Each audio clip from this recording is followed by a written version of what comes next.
Spoke to Namuganza. Is Namuganza here? No, Your Excellency, she's not here.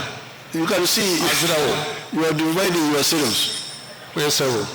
You must choose, because Namuganza is the one who told me, said, do you bring this one here? Owete wa president ne yakoba nti ensona akali ejirete wano. Namuganza, when I rang Namuganza, when I rang Namuganza, she's the one who said that we must do it here. Bweyakubira honorable Namuganza yakoba nti ensonga eteekwa. So I said no problem.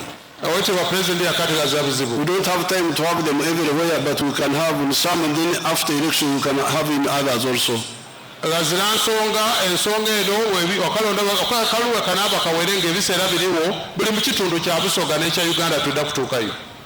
But now, because of the divisions here in Busoga, you see Namuganza is not here. I spoke to my young sister Rebecca Kadaga. I said, are you going to the meeting? He said he had not been invited. Then I rang the speaker. I said, why did you not invite Rebecca? Then he said, no, all flag bearers were invited.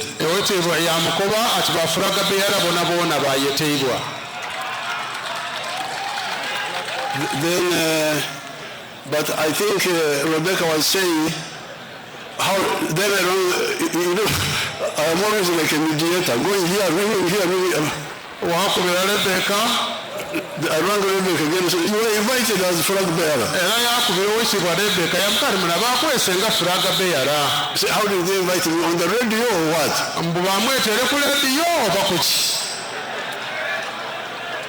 Then when I got here, I said, how did you invite Kadaga?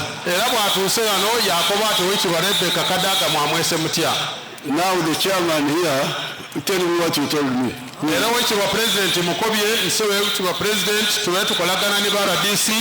tukolagana ne badiso okuinforminga bafulaga beera bona abali mu Busoga, okuinforminga bachairman ab'ebyalo ab'emiruka, okukobera bachairman b'amagombolola ne bachairman ne bafulaga beera ba district ne bafulaga beera bona ab'MP. Era ensonga eyo sebo chairman wa NRM mwami Bazanya w'Ekabuli namukubira isimu era n'abantu abandi bamukubira isimu era yakakasa nti ajja kutuusa amawulire ku bafulaga beera bona okuva Ekamuli era sebo abasinga bungi tulina bona.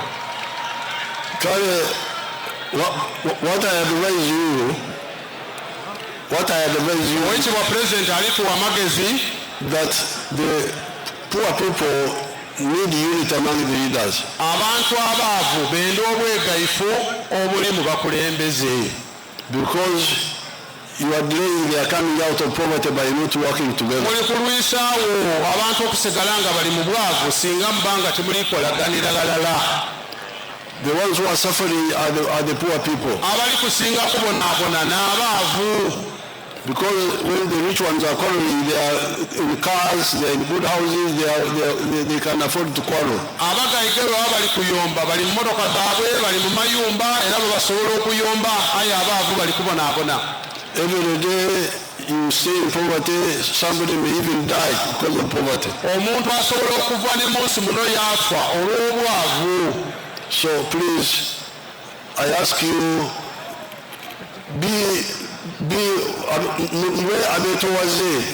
Oweekitiibwa President ali kutusaba mube bayikaikamu n'akagambo kumulira ak'obwetowaze ng'abakulembeze.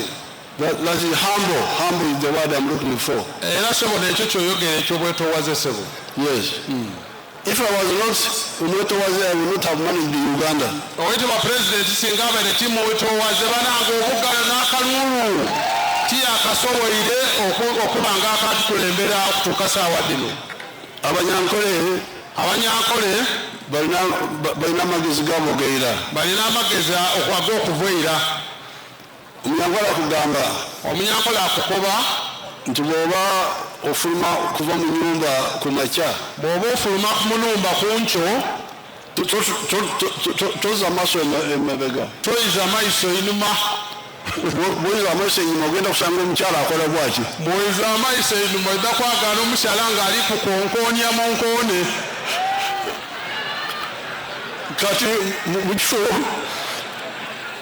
kifo ky'okugenda mu safaari mu kifo ky'okujja mu safaari yobaire oli kujja ogenda kukoma wali mutandika kulwana kabiri odda kuyira olwanagale noonaali ku konkonya ng'oli kufuluma aye bwoba tomubweyine sikyansonga oba akoze ki bw'oba tomubweyine odda kujja bujje tomana kukonkoniza inuma eno don't have to temulina kutimba buli kantu kona kutimba muleke wacha wuyo ti buli kantu kona kona nga muteeka okwogera kwoba okabwena bireka ebyo bibitewo ojje maiso NRM oye